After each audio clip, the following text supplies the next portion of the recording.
Welcome, and thank you for tuning in to our live debut broadcast to the Jiu-Jitsu community. My name is Dan Lukhehart, and I'm the owner and instructor of Brea Jiu-Jitsu. This week, we'll be starting to get comfortable with the lapel guard. The syllabus is very new school, so try and keep an open mind when learning these techniques. We'll get started in just a few moments as people filter in, so sit tight and we'll be underway in no time. This past weekend, the New York Spring International Open took place, and some of Jiu-Jitsu's biggest names were out in force. Here are some results from notable divisions. In the light featherweight division, Joao Miyao continued his trend of coming on top to pass guard, which he did successfully against Tadashi Takashima in the finals. He ended the match with a very unique cross choke from the leg drag position.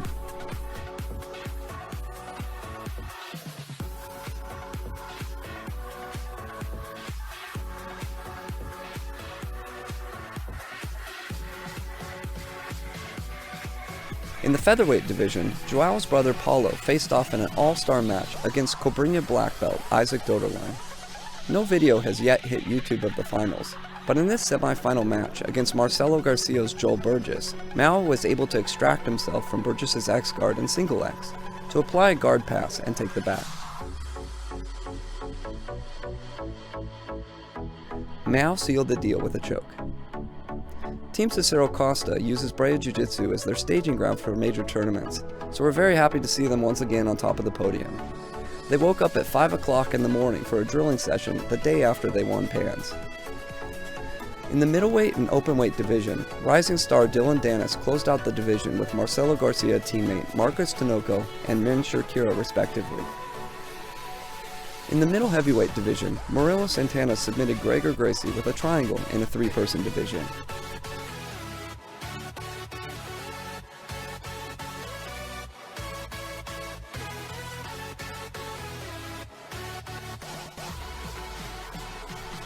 Lastly, in the lightweight division, Gianni Grippa won the finals against Masahiro Iwasaki by an advantage earned by a berimbolo attempt that went out of bounds. The center ref incorrectly awarded Gianni 2 points for a sweep, but was overruled by the two side referees. Gianni is a friend of Brea Jiu-Jitsu, having trained and visited a number of times, so we're equally excited to see his success. In other results, celebrity chef Anthony Bourdain took first in his division of 3 in the Blue Belt Masters 5 category, and UFC star Kenny Florian was on the mats once again competing. That's it for this week. Stand by for more.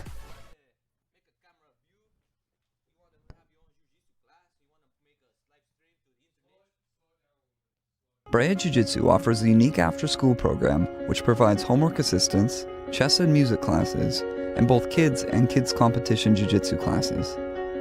Our program's vision is to build well-rounded musician-scholar athletes through the pursuit of excellence across multiple disciplines. Our program starts by providing transportation from schools in the Brea Olinda Unified School District and surrounding areas. Upon their arrival, students are assigned a beanbag where they have quiet time to begin their homework and studies. Staff is on hand to provide tutoring in all subject matters.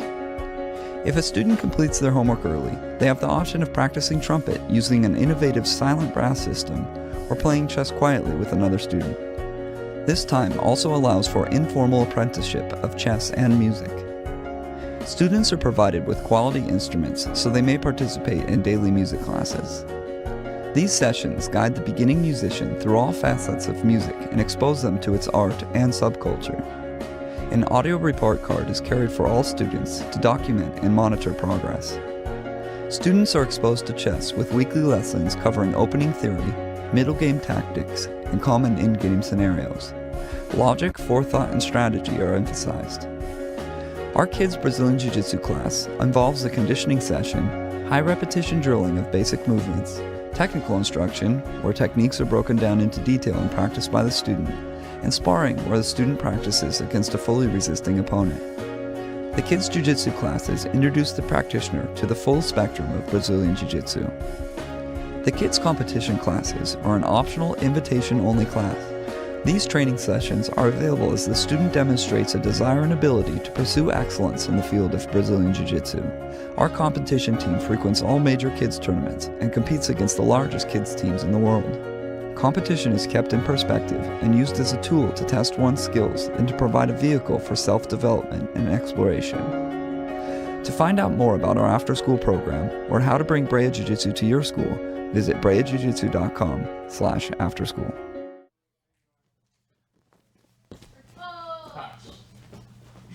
All right, guys, gather around.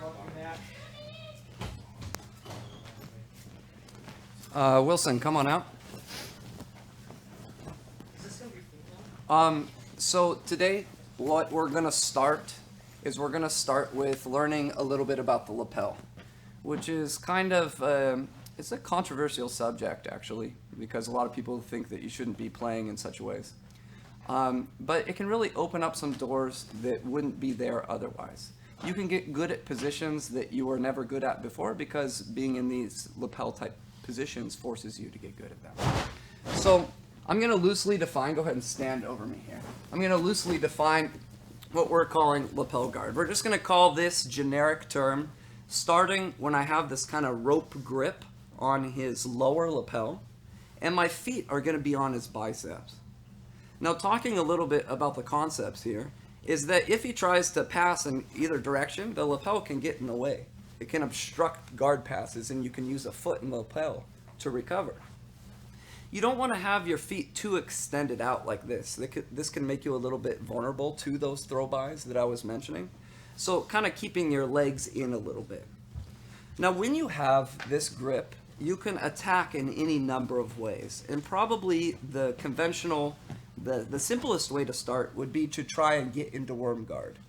If you don't know what worm guard is, that's okay. We're going to go over that. That's going to be on the syllabus for tomorrow. But it would essentially involve kind of sucking myself into the de la Riva and then working once we're close with one another. But we're going to go over this scenario today where our opponent doesn't want to get close. They're kind of disengaging from this whole thing. Maybe they're scared of the lapel, they're unsure, and they don't want to engage. So they end up kind of backing up a little bit and not wanting to get in tight and tangled up in this lapel. And it's under this circumstance in which I'm going to kind of be like Tarzan on this lapel. I'm going to kind of swing around like this off to the side, and I'm going to make a four-fingering grip on his pants. Essentially what I'm doing with this grip is I'm attaching to him to me further. So if he tries to back away, I can still stay connected with him. Once I do that, I'm going to take my foot and put it on the hip. This is a rather unique, actually, combination of grips because there's nothing new about a grip on the pants and the foot on the hip. But when you combine that with this counter kind of rotational pull behind his back, it works out to be just a wonderful complement. So from this spot, you can hit very basic sweeps that can be somewhat challenging against good opponents. For example, a simple option from here would be a tripod sweep where you put your foot behind his leg. Now I have control of both of his legs, and I push him over and get on top. We're not going to go to that option, but that is it's the same principle, this position. So I'm going to start here, however I got here. We'll go over that in a second. I kind of keep my feet on his biceps, holding on, and I swing around to this side, grab four fingers, and now I put the foot on the hip. Now, with this position, I'm going to get underneath my opponent into a position that kind of looks like an X-guard-like scenario, but it's not. What I'm going to do is I put my foot on the ground, and if needed, I'm going to do a hip escape out to the side. Now once I hip escape out to the side, I'm going to scooch underneath him like this. And this kind of acts like a jackhammer. Rotate a little bit. I'm actually almost picking up his foot. You can see here that his heel isn't even really on the ground. And this is the part that I said kind of looks like single X or something, but it's not. I'm using the tension of my foot on the hip to elevate him and pushing up with my shin. Now from this spot, I can hook behind his leg and elevate him up in the air. So it's kind of like he's doing like a Yoda meditation thing up here. And then I can tip him back over this way. And for simplicity, even though I have better options than this, I can come up into the combat base. So let's start over from the beginning right here. And one thing that I really failed to mention, which is actually quite important, let's rotate just a little bit, is that once I swing around to the side like this, I grab four fingers, I put the foot on the hip, What I absolutely must do is I must pull with my grips and push with the foot on the hip. As a matter of fact, I can't even believe that I forgot to mention this the first time around. When I do this, I might even get a balance check on this leg. So when I push really aggressively, it forces him to do a balance check. Partners with bad base, they might even actually fall over there. So it's in that context, this kind of pulling and pushing, in which I do that hip escape that I was talking about before. Hip escape, scooch under him, and kind of elevate him up. Now I hook behind his leg. Now he's off the ground completely. I can control him, and then bring him to the side. And for simplicity, just get up right here. Now one more time. So I have the generic lapel guard. I have many options for attack from here. Swing around, attach myself to him. Foot on the hip, pull and push. Foot on the ground, hip escape, and slide under him. And I keep that tension with the foot on the hip. Now I hook behind him and take him over. Now, this doesn't really have that good of a name, but I blended the concepts with a video that one of my friends sent me, in which he titled it The French Guard, because he learned it from a Frenchman. This is a little bit unique combination of movements because I added some lapel and my goal once I get there. So I call it the French Spider Lapel. So let's go ahead and practice. Any questions on that? All right, let's partner up and go.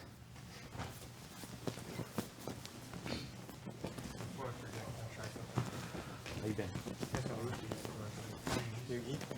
Yeah, dude, one of the bits. Give me it. It's cheap. Cheapest one I found on Amazon. It's in though. Yeah, this is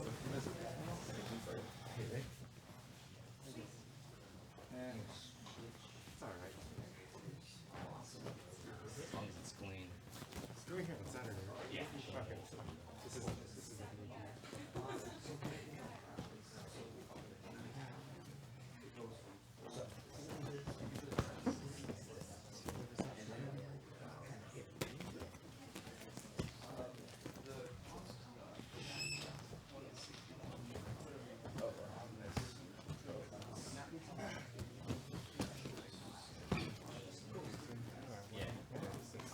we both did it on Saturday. Just do one on one.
It's not single X, just it's like kind of like that, but with a different yeah, 55 days.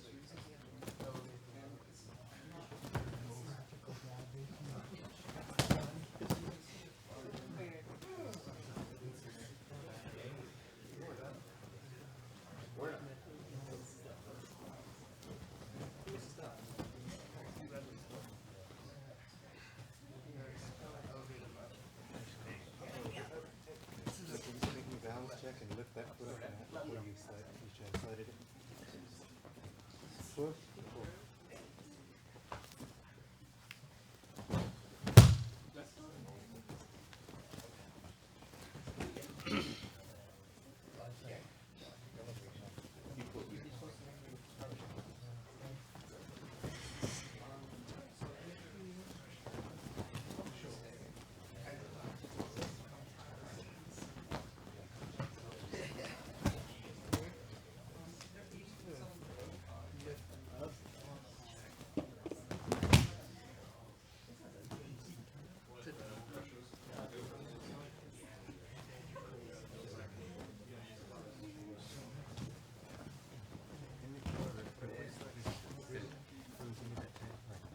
Pull and switch.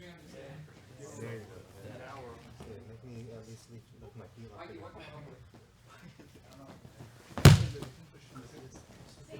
feel like my legs are like short. It's almost already like extended.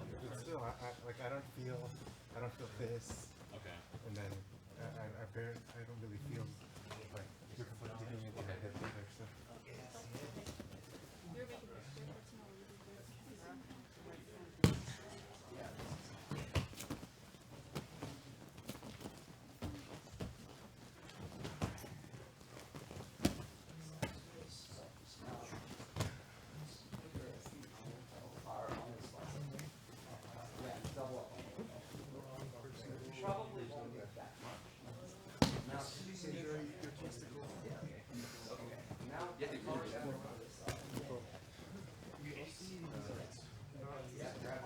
I didn't get under you all the way.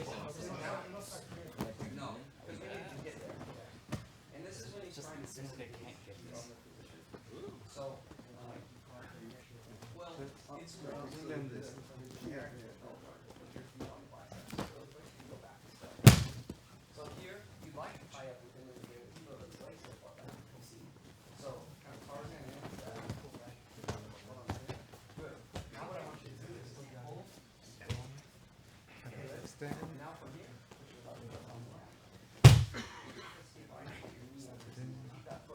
Good. Now put behind his leg.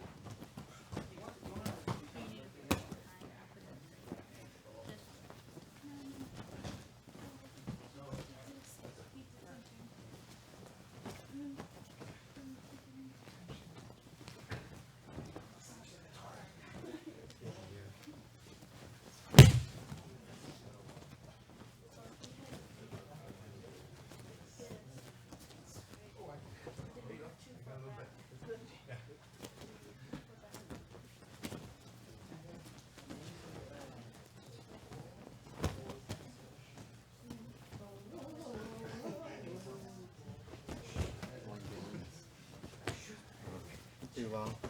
Don't mess up my camera. Use that initial throw.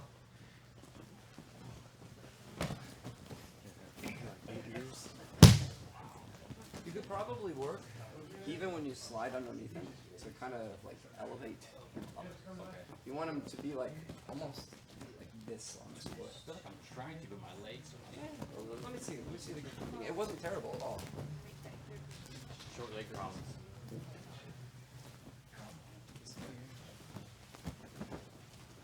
Now push and pull. Push hard. Push hard here and pull. Okay. Good. Now hook. Not bad. Not bad. Good job.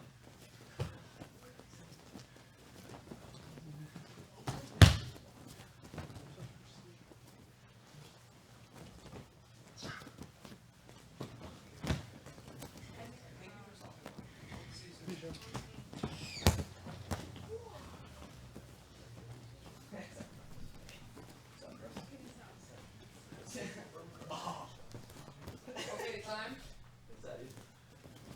Gather around the TV really quick.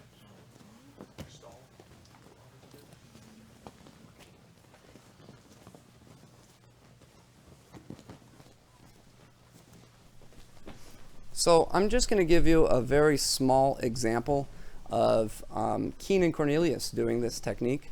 Not necessarily this technique. What I'm showing is just the use of that lapel spider guard. So have a look here.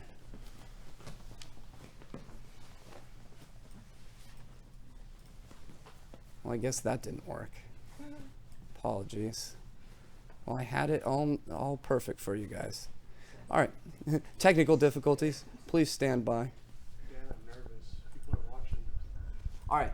Let's gather around. I'll get that up for later. Gather around here. If you guys could sit right over here, please.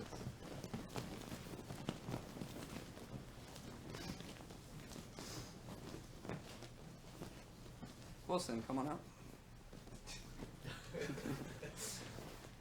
So, from this sweep, I had mentioned that we had more than just coming on top available to us.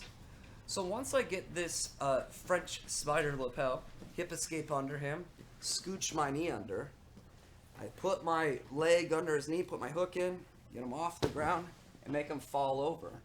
We end in kind of this position here. Now, if available to me, this one is probably your first priority, but it's going to happen less likely than the other ones. Is I try and scoot in using my grips. So I have these grips. If I land kind of far from him, I scooch in really quick. And I make sure that his leg gets under my armpit here. Now what I'm going to do is I take my hand and I lace up his ankle just like this. And I usually start with a little bit deeper grip than what's necessary, because I'll adjust it as I go. Now keeping this hook here, because this kind of prevents him from standing up, I move to the guillotine grip. So I'm grabbing like the Marcelotine grip. I grab just the outside part of my pinky like this, and then I adjust, sliding backwards, and then I lean this way, pinching my knees together, and pick up this guillotine-like motion here. I get the tap. Now, let's get into the position again, because I want to point out something about the leg configuration, because there's something interesting about this ankle lock here. It's not your typical ankle lock. When I'm here and he tries to sit up, I have something to push off of him. And it's kind of like the benefits of reaping, because one benefit of reaping is you can kind of, this is reaping right here, you can kind of push him away if he tries to come on top, but you're really flirting with being illegal. Because in most competitions, you can't go past the center line while going for an ankle lock. It would result in a disqualification. So that's considered reaping. But when my foot is underneath like this, go ahead and try and sit up, I have that same benefit of being able to push him away. Now, I can't recreate the tightness that I had, that kind of tension that I had with the foot on the hip, but for the camera and for you guys, it mostly looks the same, regardless of if it's tight or not. So this is not exactly the tightest, and then I go and finish. So one more time here. Start from the beginning. He's kind of backing away. He doesn't want to do anything to do with this lapel guard. Tarzan in. Tension, tension, tension, tension. Hip escape in. You see how I immediately kind of flew in? It's nice if my knee can get under here. That's really important, like as he falls, to close the distance right away. I make the grip, adjust backwards. And you can't really go belly down on this. Most of the time you want to go belly down on your ankle locks, but your leg configuration kind of prevents that. Okay. Some small things that students tend to forget is grabbing like this.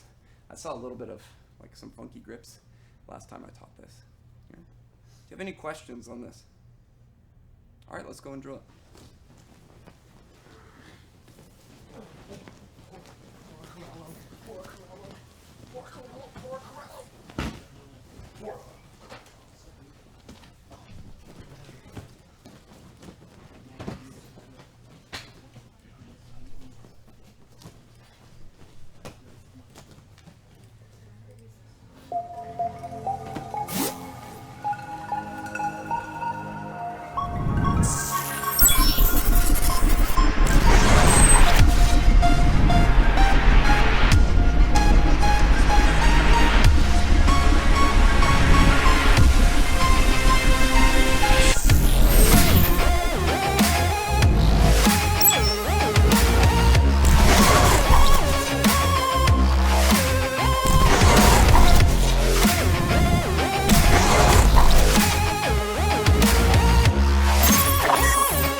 Try to sit up. It kind of relies on sit up.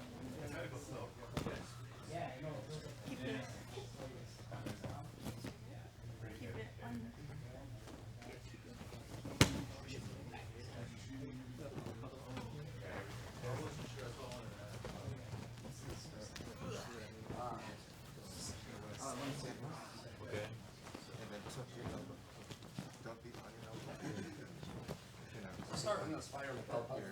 Were you here for the first intro? Okay. Now double up here. And if he's close like this, I am up and you go to worm. Not close. So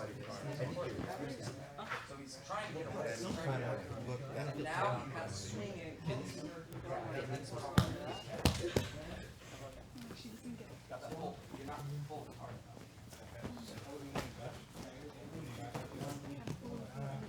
Now, especially in golf, you should really have, it might be a little bit compromised. You want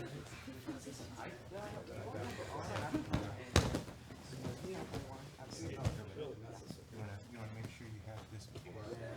Keep this when you start. Yeah, this needs kind of pick them up.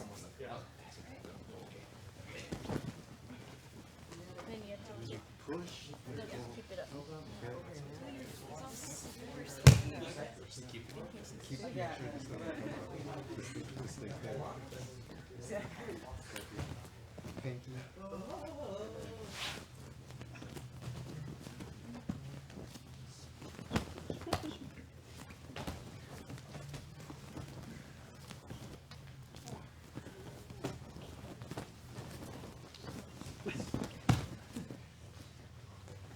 Try and get up a little bit. Try and get up. Yeah. And then stick your foot right in her hip. So, let me show you. You're doing fine on the block. Most of it's fine. So stand up. No, you're not, actually. I'm trying to stand up for me. Trying to show her a little bit of this idea. Careful, get your base ready. Oh my gosh, Dad. Get your base ready. You feel? But you might want to base backward. It might help you. There you go. Now look at this. Oh, my legs. You see how? So painful. Look, I have her up in the air. So Okay. all of her weight is on my foot right here. So when I push her over, it's still on there. You see? It needs to stay tight. That foot on the hip. And then I can scooch in. You were kind of like a daily Riva by the time it swept. So it has to be foot on the hip tight. Yeah. Look over your. So I'm like almost trying to look behind me. Yeah. Okay. Like you're driving and you're looking over your shoulder.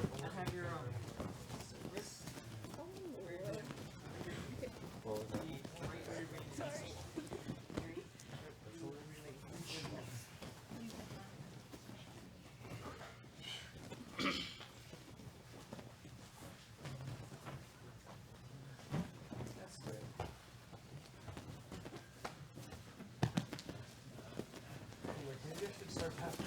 Yeah, it's pretty. It looks pretty deep. Try and turn the blade of your arm into these. And you can kind of flare your elbow up like that. And then you kind of get it up and like that. Now, this might be tricky with the body type, but Mike, you stand up. What you really need to do is you really need to get him up in the air. With the foot on the hip. So I'm here. So if it's your, middle heavy. Middle heavy. So I want to get him light. And then when I'm here, I can swing. Even bring him off the ground. He's having a face over here, but it doesn't matter. Good. Lift up. But he's weight lift. I have to lift him up. I wouldn't say that. When I went for the sweep, yes, but it's more just like this. All right, Steve-O. I believe I can fly. It's fine.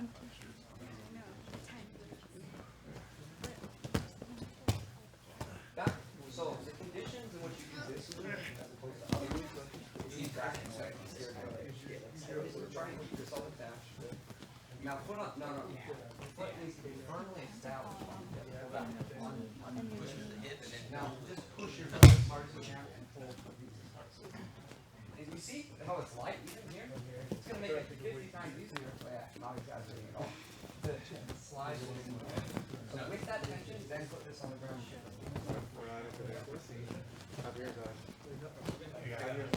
good. See what's coming this way. Pull a little bit with this. Now let's weight off of that leg. And take it this way too. No, it's okay. Yeah, it's like right. Yeah, it's really me too. I'm sorry. You're good. It feels like I'm getting like a. Oh, my cat. Vertebrae. I think it's just. Yeah. But you're not like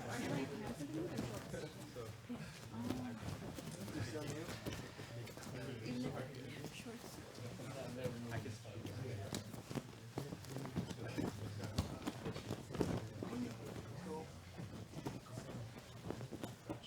I don't think I know anything in Korean. I don't think I know anything in Korean.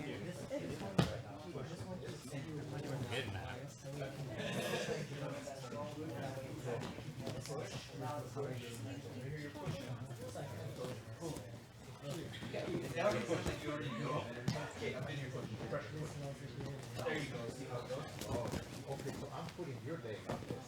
I'm not moving my leg. Yeah, because you're making it flat. Right.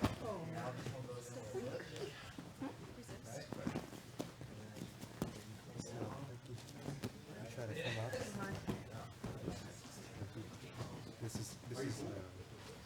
This prevents it. Okay, guys, time. Now gather around the TV, please.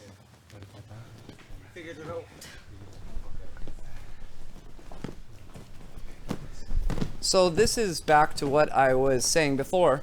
I just wanted to show an example of this starting position in competition. Granted, Keenan did a much different type of attack. He did something that he likes to call the orbit sweep in this match. This match it was in, I believe, 2013 against Morris Ayala. So take a look at this here. He kind of sits back and watch him undo the lapel. He grabs the lapel, feet on the biceps, and now he goes to whatever he's going to. And in this case, it's something different than what we're going to. Here's another example after he gets swept or reversed, whatever the situation was. He grabs the lapel, feet on the bicep, and now he goes, this is a similar sequence, he grabs the pants, but he goes somewhere completely different. And the point is not to show a sweep, the point is to show the technique actually used in a competition. So, let's go back here. Gather around again, please.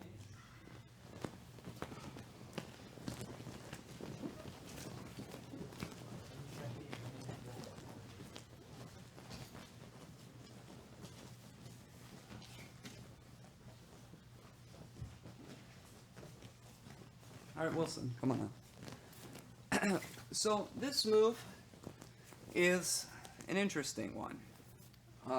We're going to continue with the position that we sweep in. So the whole time we're working the sweep and the initial starting position because that's going to be your go-to. Now let's just address the stand-up right here. A very easy way to get this is just open up the lapel. However you're doing it, you might undo it like this. You might swat it open. You undo his lapel from stand-up. This happens all the time by accident, but you can make it on purpose. And then I grab the lower lapel and I just sit. That's one of the cool things about the lower lapel, is it's very easy to grab. When I'm trying to frantically work for grips on a sleeve, for example, let's say I don't have a sleeve grip and he's being like really, he has this high like tension energy, he's moving around, it's very difficult to grab. Like if you roll with Omar, you know what it's like where he doesn't want you to grab the sleeves and it's really hard to grab the sleeves. But the lower lapel, I mean, he can't move his body around that fast. It's always there. That's one of the benefits of it. So, starting in the same spot. Like I said, we're going to continue to expand upon this position that we end up when we're not quite swept. The biggest mistake that I'm seeing when we're drilling here is there isn't enough tension with this foot on the hip, which is why I'm kicking myself for not saying that absolutely first. I need to pull as hard as I can and push as hard as I can to get, look, you can even bring this leg up off the ground. It's very common when you spar with this that he hops on this back foot entirely. You see? Look, his leg is mostly null here. And then when I come underneath him, I need this sensation of I'm pushing him up. This leg needs to be light. If you don't have that and it's kind of like this, it's not going to be very effective. So that's just kind of a reminder. Now I'm in this position. Quite often it's hard to get in tight enough and grab the grip. So this technique works better when there's a little bit more space. So I can't get attached to him like I need for the ankle lock. What I'm going to do is I fall back. Okay, let's have some space. I'll give him a ton of space. So I lean all the way back, keeping my grips. I take this hook and I push his leg like this, completely outstretched. Now I make a 2-on-1 grip, leaning all the way back. This will happen somewhat quick. Now this hand releases and I grab his belt. You can see where I'm going with this. Now as I get up, I like to switch my legs. So I switch the control on the leg so I can base on this one. Push and extend your arm, lock it out all the way, and then I come on top in the leg drag side control position. So from here, you're just keeping your belt grip. Here it's not too tight, so I can maybe abandon it for the pants or something.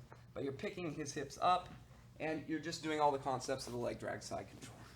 So let's reset right over here. If you're not familiar with the leg drag side control, go down please. The leg drag side control is where this knee is through, like this. This leg is hooking. Probably the most common mistake that you'll see beginners make is that this is all the way through, like this. If this happens, he can suck this leg, for maybe at best, like 50-50 guard. So you would rather not be there under most circumstances, especially because you're almost past his guard. This hand is going to control the collar, and you can either smash down with your forearm or completely close down with your armpit. It's your choice, your preference, and it depends on the situation. This one picks up his hips, and it makes it hard for him to hip escape this way. Shift your hips the other direction. That's hard because that hip needed to go to the ground. So when I pick this up, it adds like a buffer to his hip escape. So he really only has one option, to try a hip escape which is going to be stuffed, and it kind of gives me the side control. Or he turtles, and I get to take his back. Okay? So that's just to help you if you needed help on the leg drag side control. If this is over your head, take just the leg drag side control out of this lesson. Because there's so many positions and ways that you can get into the leg drag side control that when I teach a technique, now you know where it ends. And it's so easy to, well, not so easy. It's easier to do a technique if you know where it ends. So, once again from the beginning here, kind of in the lapel spider, grab, tension, tension, tension. As he's hopping around, I hop in, sweep. Now I'm having trouble, he's trying to come on top, whatever. Foot on the knee, kick it away, lean back, switch the grips, come back in, switch your feet, get up, and then into the leg drag. The most peculiar thing that people have a question on is why switch the legs? When I'm posting this leg and I'm getting up, it has the tendency of going through, kind of like that 50-50 consequence I said. So when you tend to switch the legs, it's a little bit easier to not end up in that position. Okay?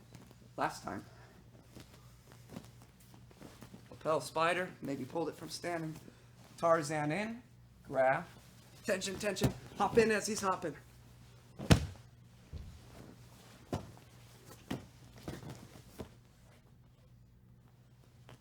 Any questions on this?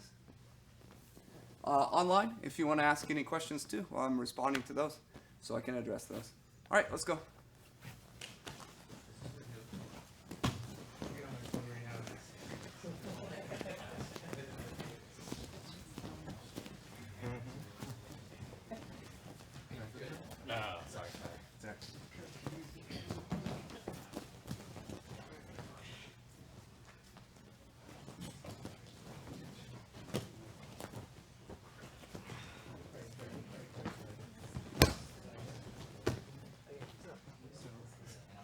I noticed that You took him, something's wrong. Go back to the beginning. I wasn't paying attention as I was walking on.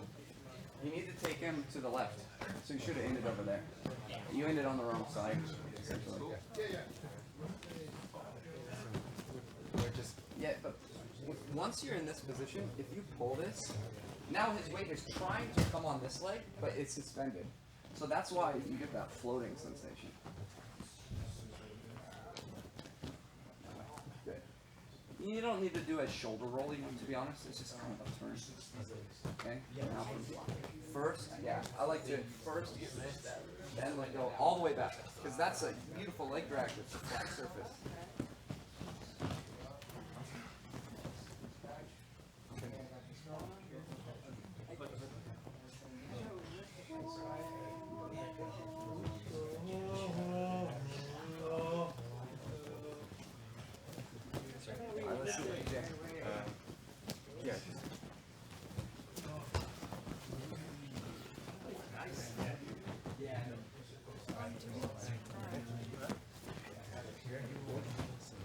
So here, pull me with this one.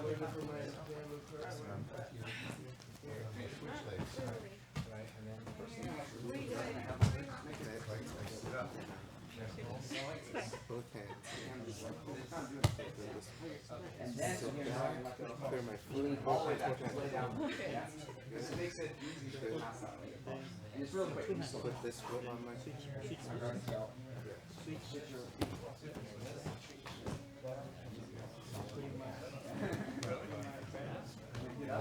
And that's a good upswing that one. Do it.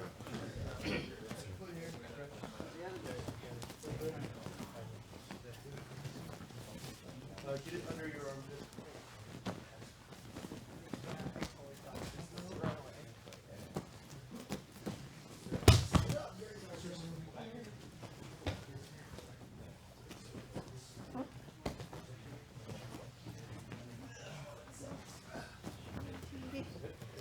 It's your turn. When do I let go of the leg? Coming up here. Yeah, when you're. I guess I'll just pay attention to you. Yeah,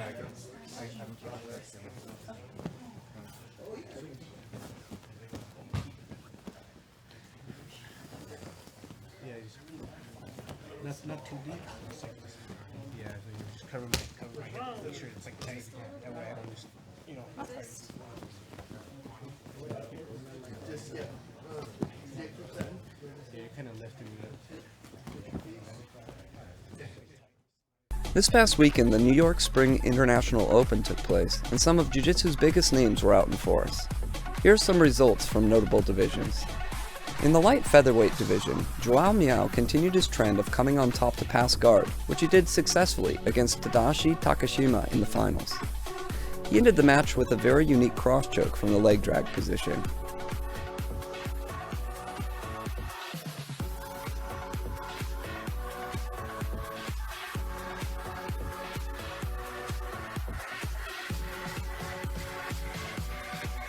In the featherweight division, Joao's brother Paulo faced off in an all-star match against Cobrinha black belt Isaac Doderlein. No video has yet hit YouTube of the finals, but in this semi-final match against Marcelo Garcia's Joel Burgess, Mao was able to extract himself from Burgess's X-guard and single X, to apply a guard pass and take the back. Mao sealed the deal with a choke. Team Cicero Costa uses Brea Jiu-Jitsu as their staging ground for major tournaments, so we're very happy to see them once again on top of the podium. They woke up at 5 o'clock in the morning for a drilling session the day after they won Pans. In the middleweight and openweight division, rising star Dylan Dennis closed out the division with Marcelo Garcia teammate Marcus Tinoco and Min Shirkira respectively. In the middle heavyweight division, Murilo Santana submitted Gregor Gracie with a triangle in a three-person division.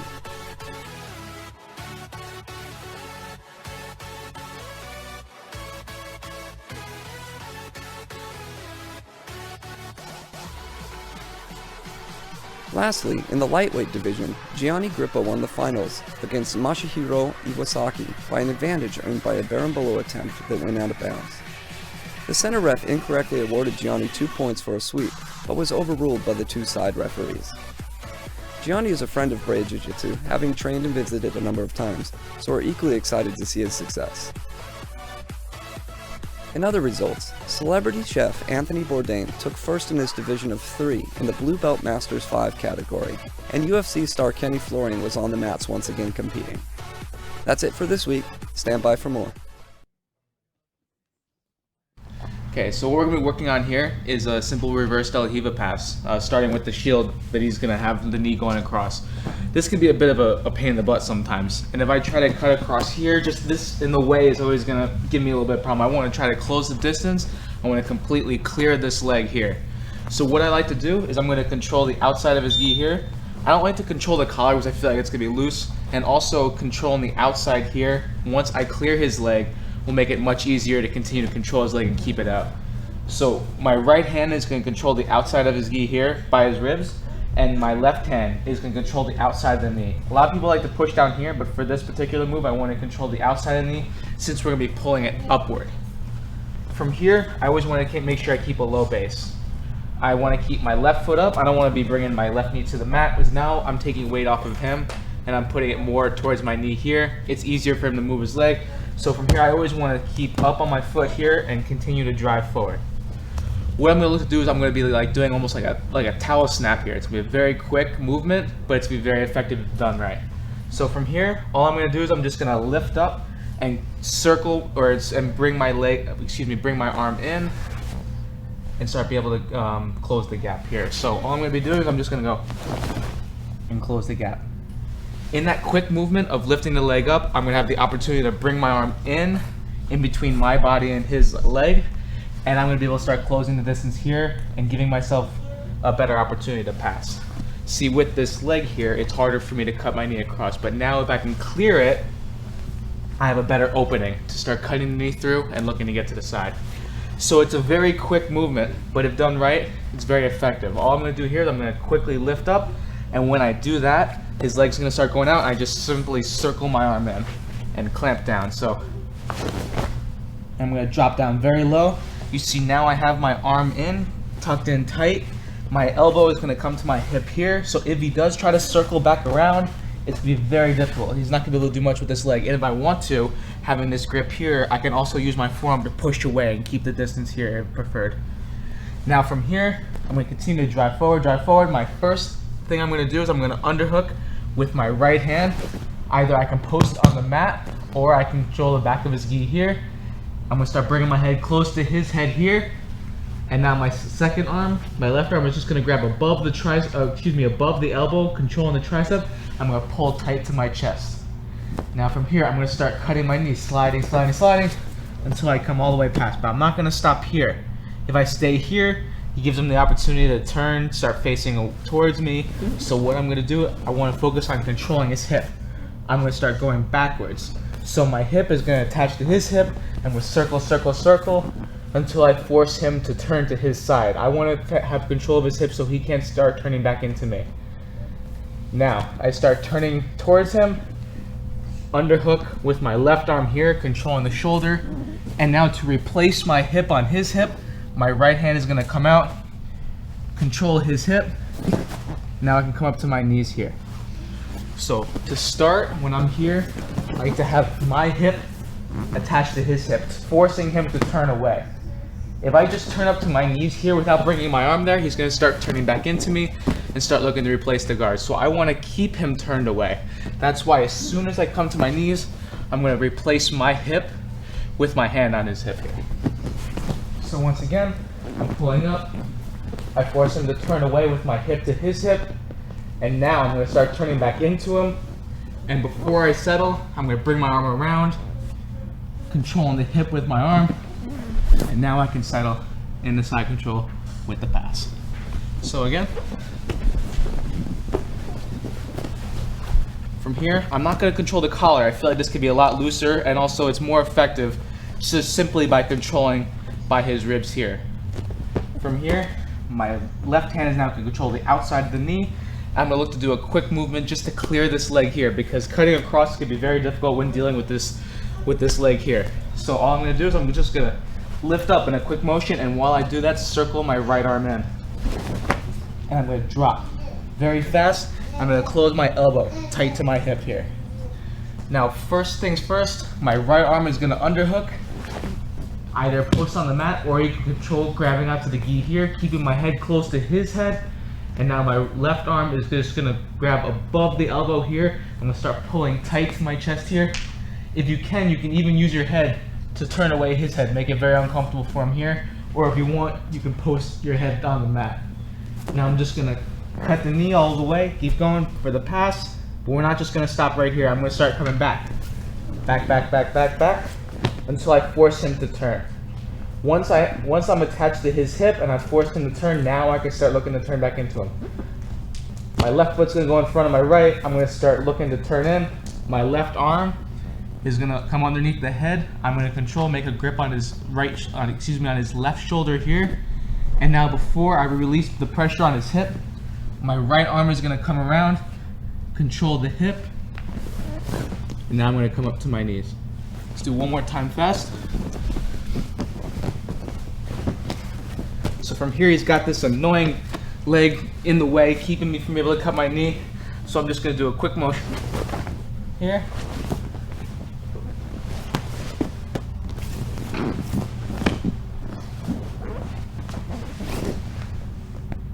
And we have the pass.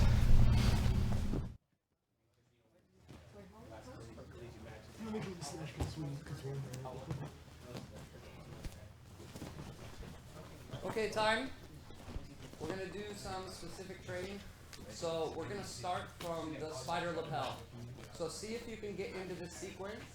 If he engages your guard and doesn't back away, then if you know worm guard, you could try worm guard. And if not, you can just go to your conventional open guards. Try and play with the lapel though. Here we go, 2 minutes, 6 rounds.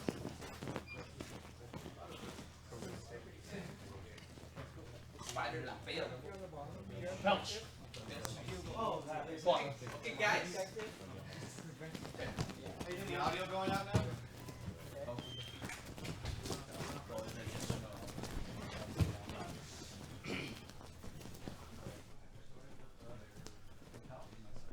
All right, here we go. Shake hands, get that lapel out. Start from that spider lapel and immediately make those grips. Ready, and go. We're just trying to pass.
Rotate clockwise, top guy. Top guy, rotate clockwise.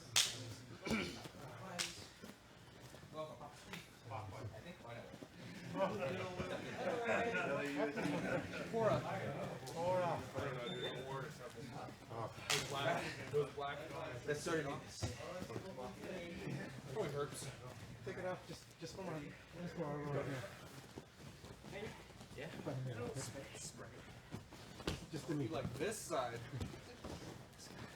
Ready? Let's go. Is that it?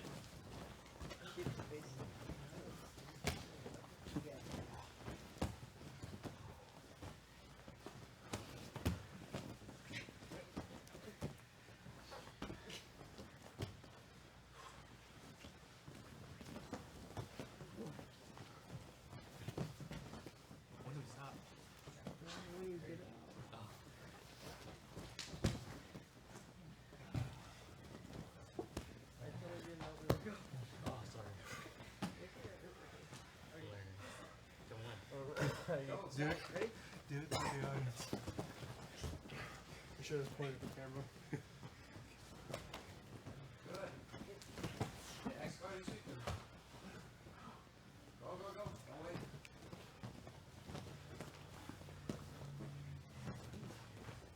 The other hook in. Next guard. Good. Standing up. Is that it?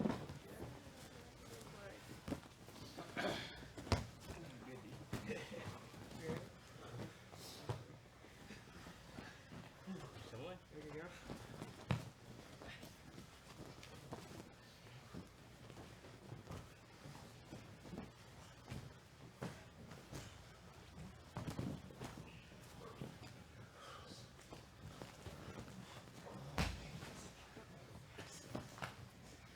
Good.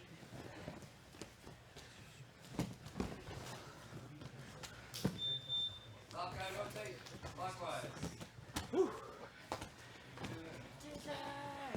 I have to go kill a 12-year-old. How old are you? 14, excuse me. Nine. I'm gonna sing. I'm gonna show you a thing of chip.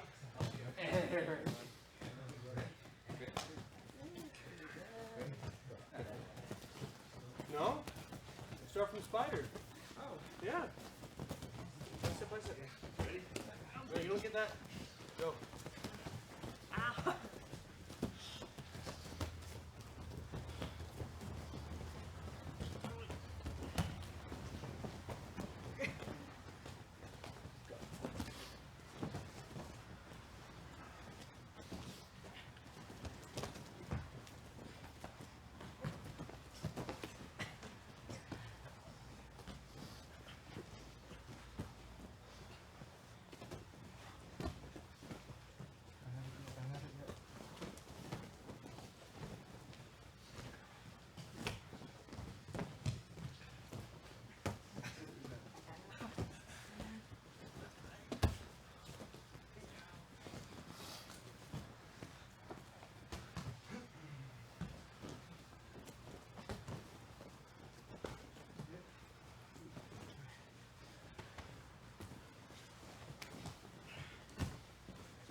Not anymore.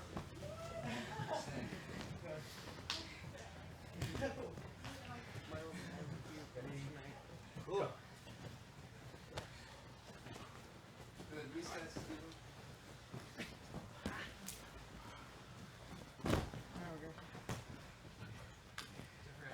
Richard. Tom, right? Time, rotate. Tom? Hey.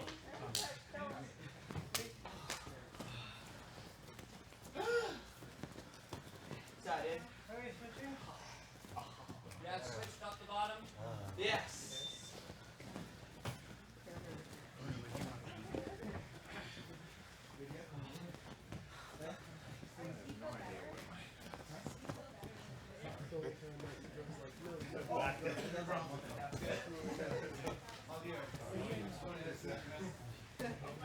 Not today, man.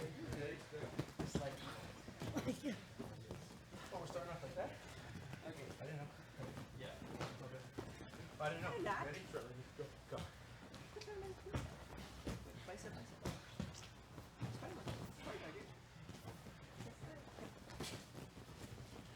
Put on the hip, Melissa. Put on the hip.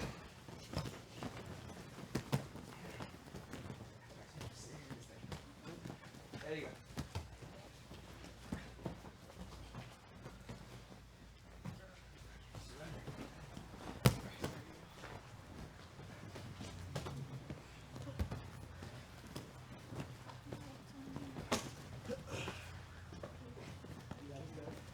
You're good.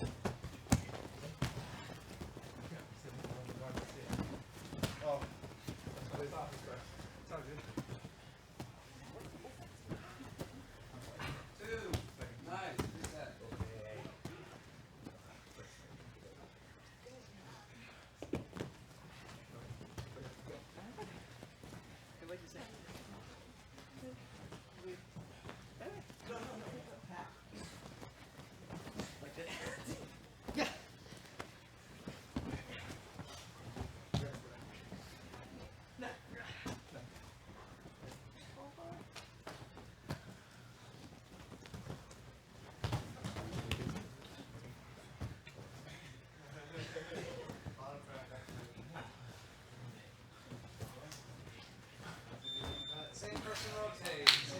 rotate.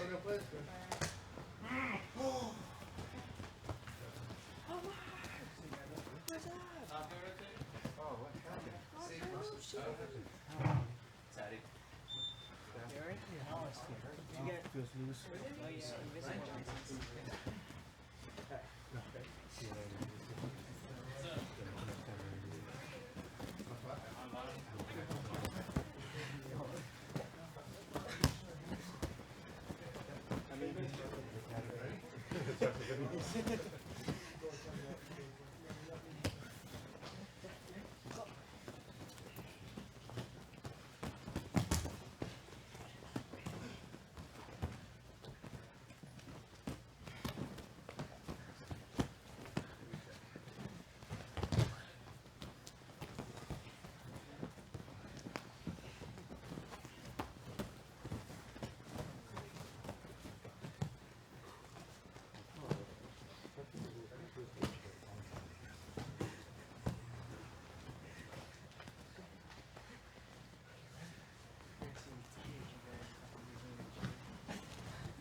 No, no.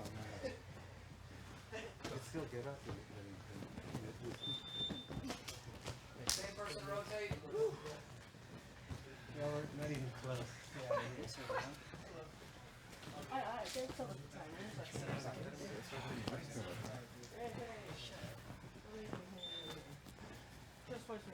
Excited. This guy.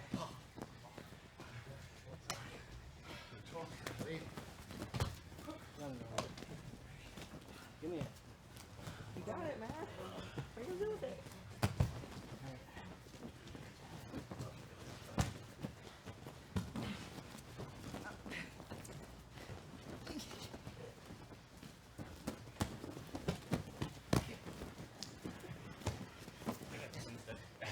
Hey, don't try to sneak out some of your stuff. Don't try to sneak out your stuff. Hold on, hit, quick. Push hard. Pull hard. Tripod. Sweeper. Another sweep.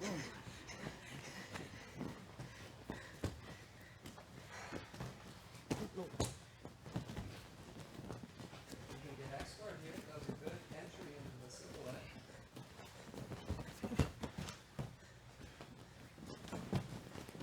Good, nice go.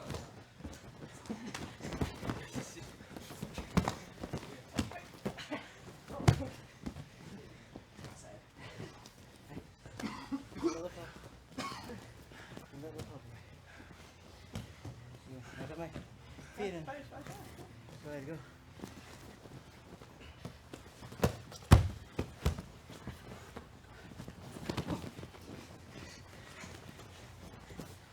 Point sweep.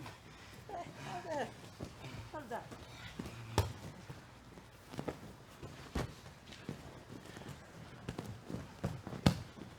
Alright, guys. Okay. Can I taste it?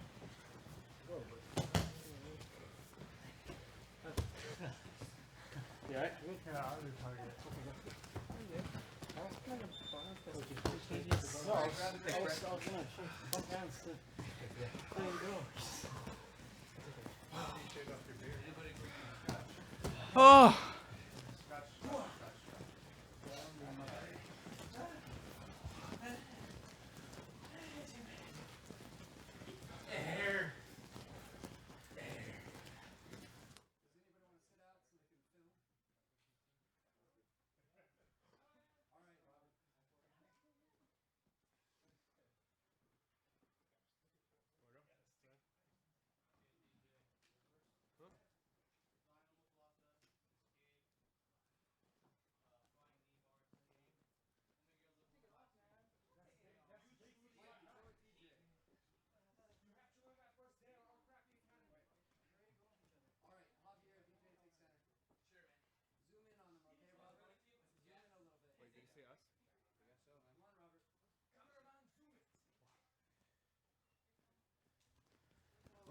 die on the mat today.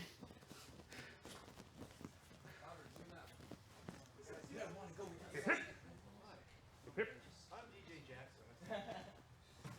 Alright, here we go. You want to guard as good as mine. I'm trying to do it. Wait, who am I? Tough. I'm going Tough? Yeah. Go with Omar.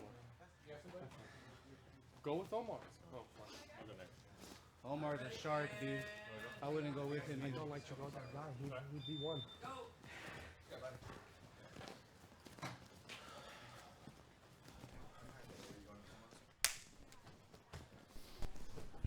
All right, in the blue gi, we have Javier, and in the white gi, we have DJ Jackson. Javier is a very experienced purple belt. DJ in his first year at purple. DJ pulls guard, shoots a triangle right away, syncing it up nicely and switches to an omoplata.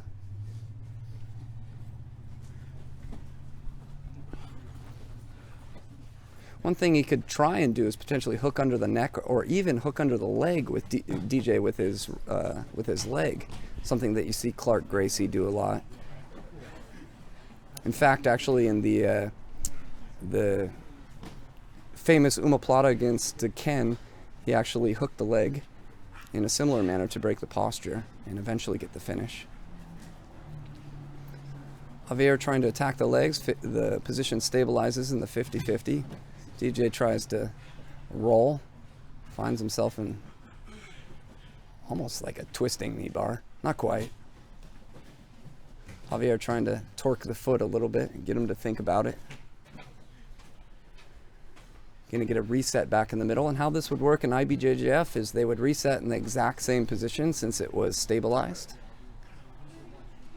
If the position was not stabilized, they go right back to standing.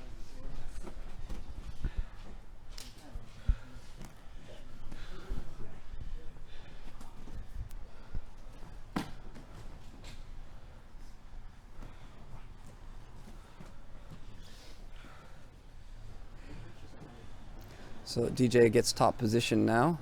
Still finds himself in the 50-50.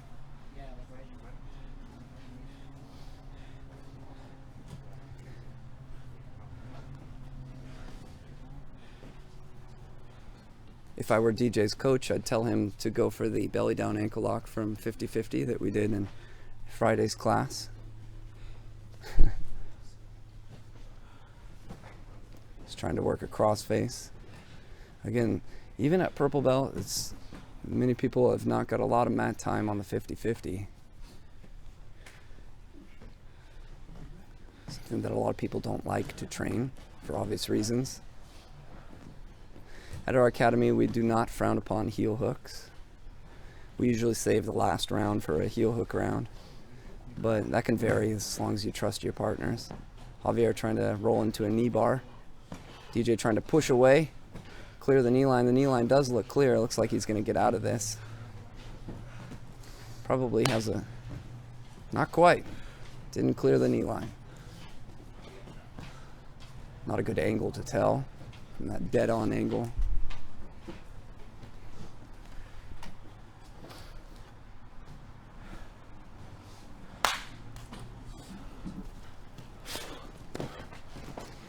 Javier trying to work an arm drag with the gi.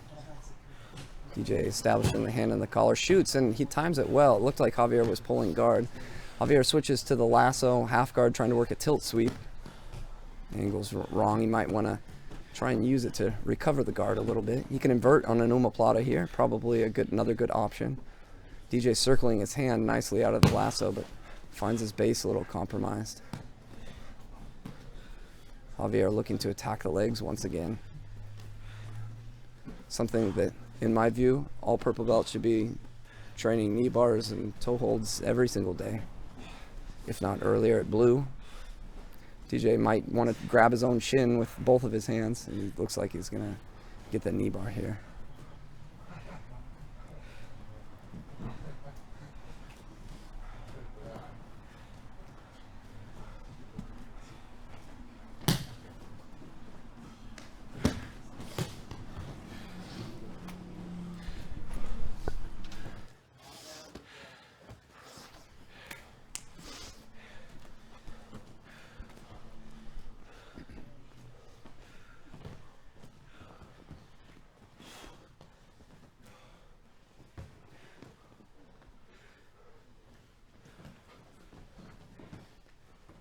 Both guys tying up using a very low posture. If you're taking a judo class, they'd probably tell you not to do that from your first class. But with leg attacks, you have to have a lower posture. DJ finds himself in the knee slice. Gets a pretty good underhook. He has a really good chance of passing the guard here, kind of similar to what Gianni showed in that clip that we transitioned to. Has a good crossface and underhook. He is indeed going to pass for 3. Javier's right arm was out of position momentarily, and out of position once again. Javier would like to have his hand underneath DJ's armpit. That can prevent his right arm from being isolated, which it is to a small degree here.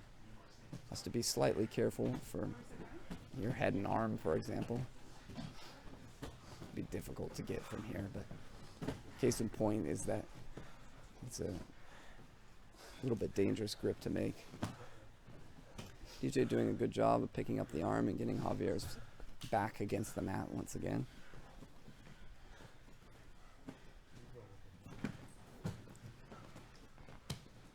DJ looking like he wants to work a bread cutter choke. Goes knee on belly. Tries to switch sides. He's going to get caught up in a little bit of a guard. So it's something interesting. You see Leandro Lowe do that a lot where he passes and the guy's able to recover, but just a sliver of a guard. Javier is in a little bit better position now. DJ's trying to come all the way around and spin, but found his base compromised. Trying to attack a Kimura as Javier comes up. And that will be 2 points. He's in a pretty good spot to pass the half guard, using a dropped hipped method and underhooking the leg. There's a couple variations that you can do this. Notice his left arm is over on the other side of DJ's head. You can also do it with a cross face with a lapel fed under. It's mostly preference. The underhook that Javier has with his arm on DJ's leg can prevent strong bridges. And time expires on this round.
On the right in the blue we have Richard, and on the left in the white we have Brian. Brian's a very experienced brown belt. Trains here about 3 to 4 times a week, but most of his experience comes from CSW. So he's an Eric Polson guy, a catch wrestler, and was really interested in learning the gi a bit more, so he's been training with us for a while. Nice guillotine choke.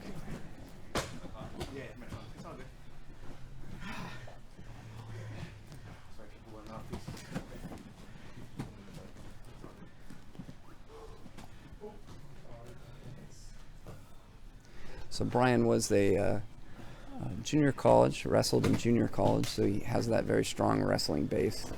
Competes very often. In the Masters division, usually Masters 1, I believe, if memory serves. Very brutal knee on belly. He has lots of very interesting arm locks and straight arm locks that you wouldn't anticipate. Here's underhooking an arm, looking for here. Watch him isolate this arm. He's very good at this. Gonna step over. Rich likes to feed this lapel over the top and try and pull him all the way over. So Brian needs to be careful that And he keeps a good base as he goes around. He's looking to extend that arm kind of straight and just do a straight arm lock on the shoulder. Nice bread cutter choke combo, which is very, very difficult to get in that though. Actually accidentally broke Rich's nose working for similar submission. You see that straight arm lock against the shoulder, kind of one of his favorite submissions.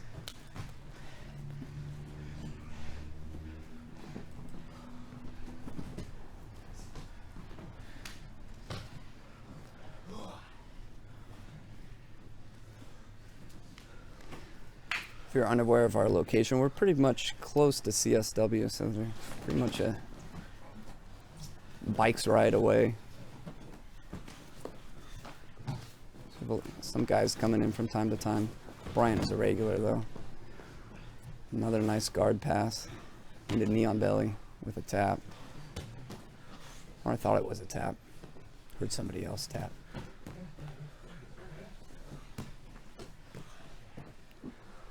You can pretty much just see how brutal this knee on belly is.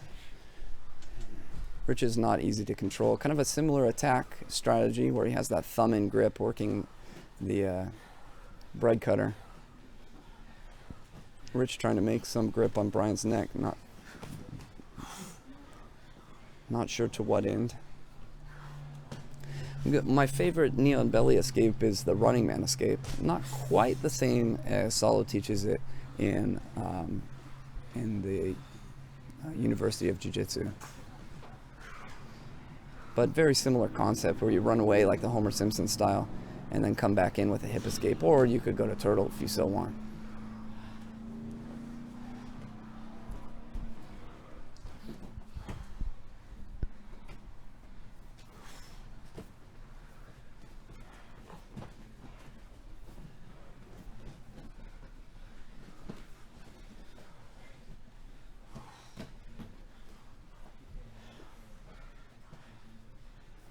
Just getting that Kimura grip.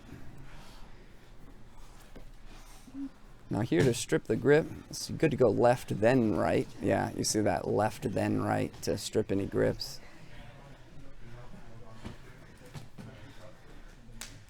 We always start rolling from the feet. I feel that's very important. In that respect, I agree with Josh Barnett. Put out that article that said you should start from the feet. There's, in addition to getting better at takedowns, there's an added benefit of combining your guard with kind of pulling guard. There's many techniques that you can do that are almost like sweeps slash takedowns. It's kind of this no man's land. Techniques that don't really exist in wrestling, don't exist in judo, but they exist in the rule set of jiu-jitsu. This is pretty much uncomfortable. I think everybody's been here before.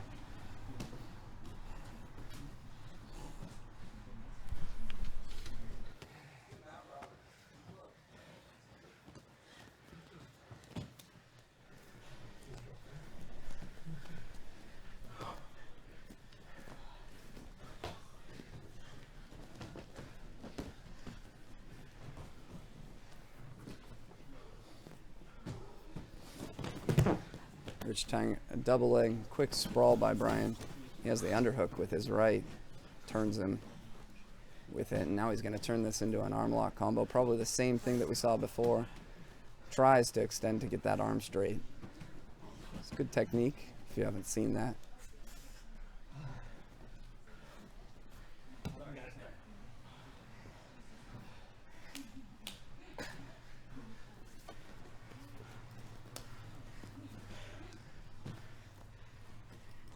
Well, Rich has heart.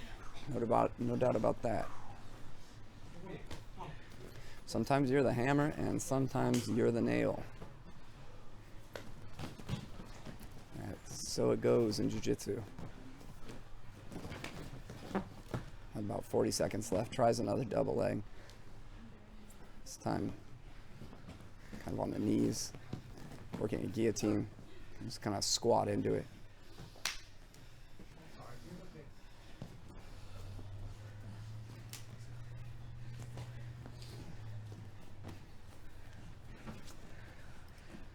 a couple more seconds into this round.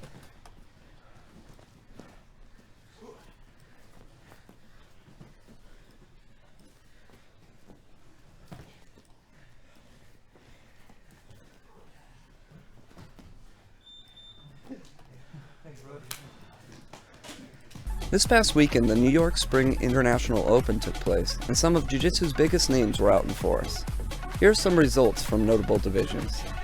In the light featherweight division, Joao Miyao continued his trend of coming on top to pass guard, which he did successfully against Tadashi Takashima in the finals. He ended the match with a very unique cross choke from the leg drag position.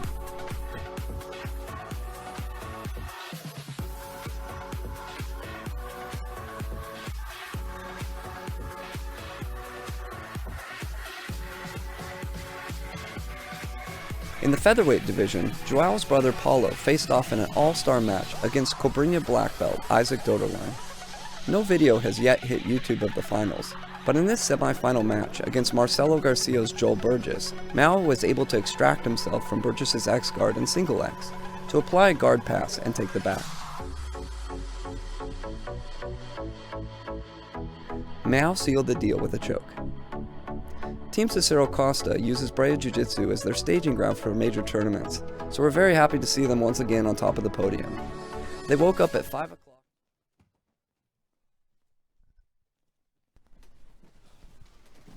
And we're back for another round. The blue belt, nearer to the camera, is Mikey. DJ, the purple belt, saw in that first round.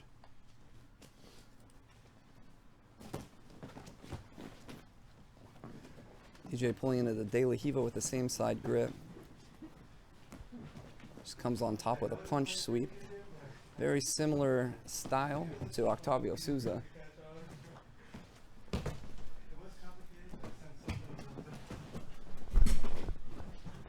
He's distracted. We had one of our members come in with a wicked new purple hairdo. Let's check this out on the screen. If you can see that, his hair is purple. Let's see it. That's pretty gnarly.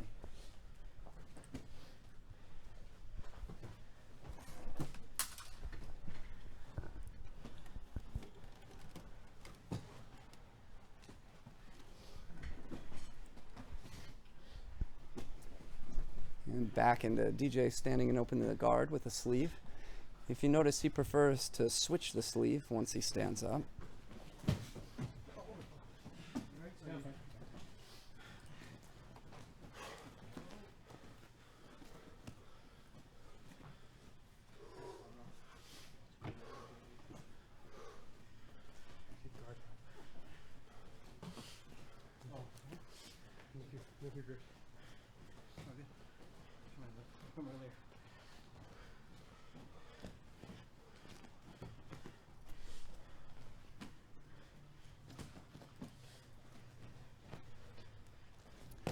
DJ stepping over to the headquarters position.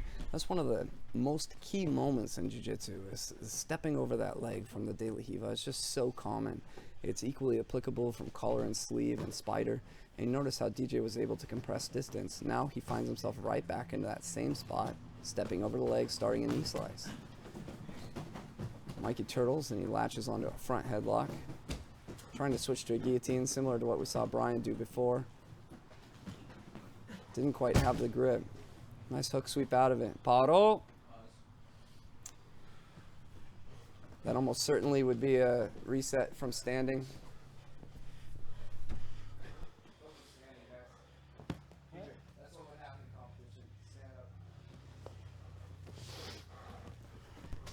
Reason that would no doubt be standing at the end is going out of bounds before the position is stabilized. It's important that you mentally prepare for these things. Reason being, you could almost have a good position, almost get a sweep, and the psychological dump that happens when you have to start all over from stand-up. Maybe you're a guard player and you like to pull guard, and you have to pull guard cleanly again, then get your grips. It can wear on you, and it's important to prepare for such things. Your head with head. More or less neutral gripping structures. Both men have decent stand-up skills. Mikey wrestled a little bit in high school. Actually coached by one of our members here. Into the closed guard. Tries to stand without control of the sleeve. DJ underhooked and Mikey tried to hip in. Just came back right to the closed guard. DJ making a hand in the collar grip and Mikey's standing. DJ opens for a scissor sweep. He gets it. Nice into knee on belly. Tries to go for an arm lock, but lost control. Be interesting to re-watch that and see how many seconds that was. Mikey turtling up, trying to protect his neck. Notice he's building a wall. It's difficult to see from this angle where DJ's foot is. It's the left foot.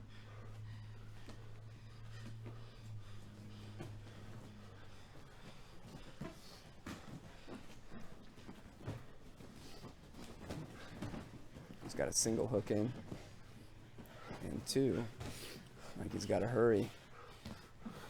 Now this is an interesting predicament right there, is that even though he got the tab on Reddit right now, there is a thread where the guy was confused whether he won or he lost, and it was a pretty good example of winning the match and losing on points.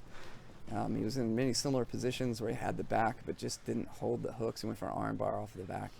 Just didn't hold it for that 3 seconds. And that can often be the difference between winning and losing, especially if it's a close match.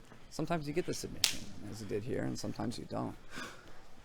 Recommend always getting the control, collecting the points, however you want to phrase that. It's really the same thing.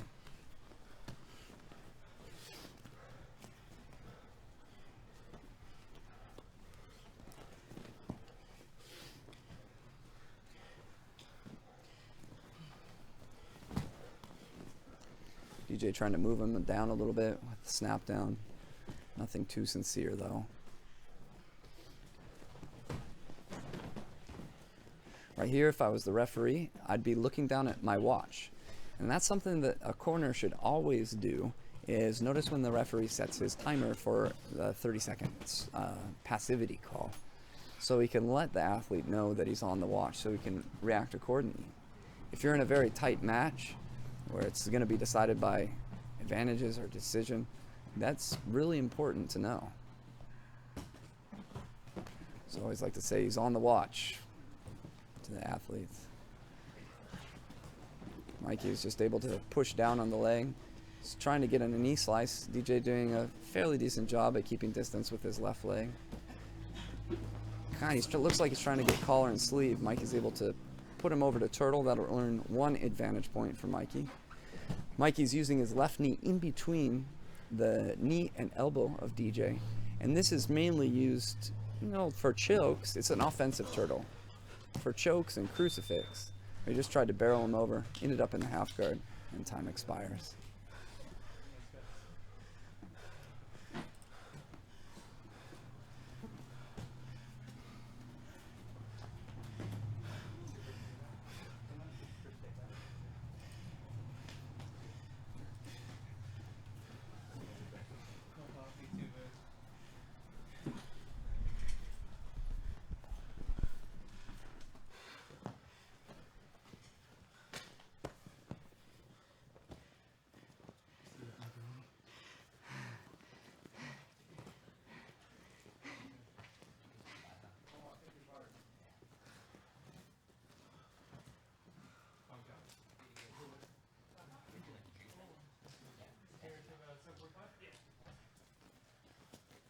Wilson, you want to go?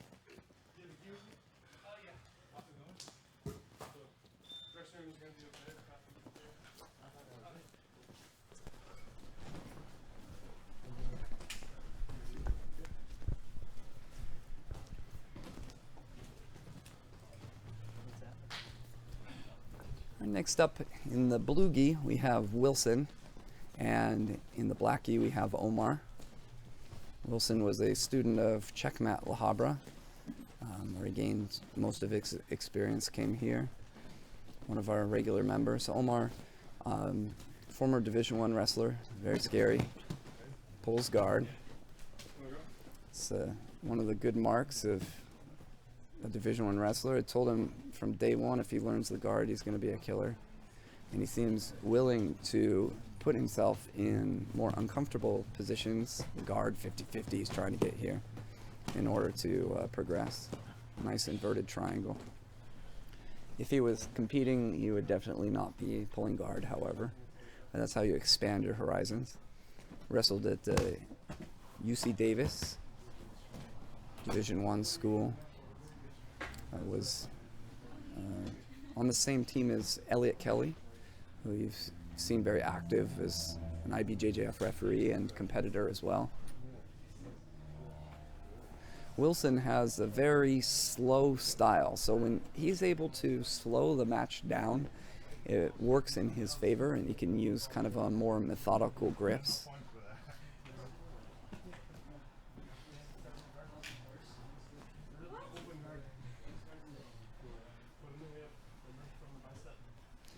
This inverted triangle position is really difficult to finish. I'd say probably the best in the world at the inverted triangle has to be Braulio Estima. Probably the world's authority on this. I once did a commentary gig. I think it was the World Jiu-Jitsu Expo, the second one I believe it was, where Braulio and I were commentating on the super fights.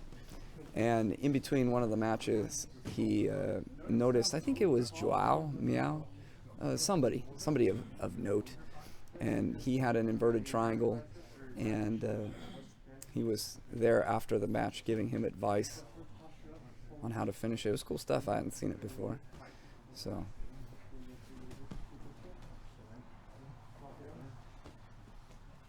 here Omar is on a Kimura. Not too long ago we did a 2-week session on the Kimura trap. No doubt that's still running through his head. Not a good position. Wilson's kind of able to apply his slow, methodical grip on the pants, kind of slowly working his way around.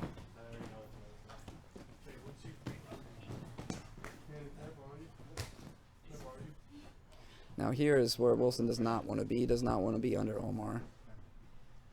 Omar has a pretty wicked guillotine. He was a front headlock guy in college. So being a front headlock guy, it really transitions well to the guillotines. It's a world-class guillotine. You have to believe me on this. It is top-level black belt guillotine. Not as good as some of the greats, but it's dangerous. This takes experience. Because the only one you can do is this one. You don't see that coming from a mile away. So, boom. Omar was a medalist at the World Championships in Nogi in the adult division, 69 competitors. Our first homegrown guy, not semi-homegrown, I mean he came to Jiu-Jitsu with no experience, but first homegrown guy to medal at a World Championship level with a colored belt, so that's kind of a nice accomplishment. We've been open about 3 years, so it takes about 3 years to start to get some colored belts that are capable of competing. Wilson being sticky with these hooks, quite resilient. Just to try and generate some offense off this position. He's able to get a sweep. Takes a look up at the clock. There's 2:25 to go in this round. Important thing when having an academy, I feel, is being able to roll hard. I can tell these guys are taming it down because they're on the camera a little bit, but to roll hard, but with no animosity. That's what I like to encourage. It's difficult sometimes, but that's the goal.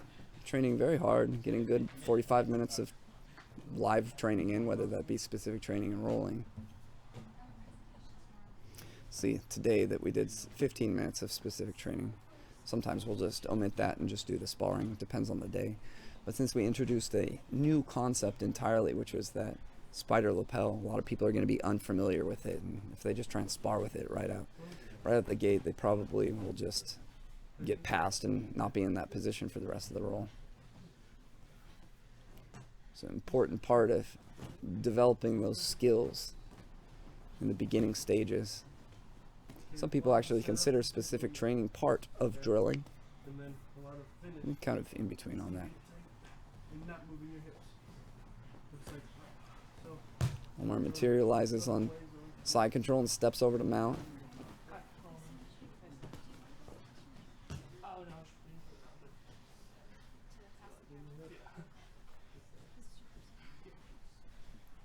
like this one because it goes right into that angle.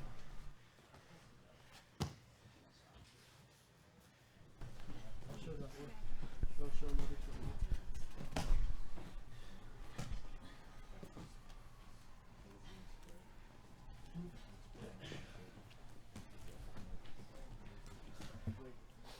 So you'll notice something interesting. I was somewhat distracted as somebody new came in the door. But he had his feet crossed from the back mount, and that seems to be something that has worked its way into the jiu-jitsu vernacular. It's just the every blue belt's first reflex to say, don't cross your feet from the back. And if you remember a few days back, there was a thread about this. Maybe not a few days, maybe a few weeks actually. There was a thread about this, which I commented on. And I feel that that is entirely wrong. You are completely capable of crossing your feet from the back mount. It's just like anything else. There's certain things you need to be careful of, but especially people with shorter legs. It's very difficult to get the ankle lock, and there is control that comes with it. So I generally am more open-minded on most techniques there. So this concludes our broadcast for this evening. We have a 15-minute break until we start our beginner class. So we'll show some fundamental concepts. But until next time, thanks for tuning in.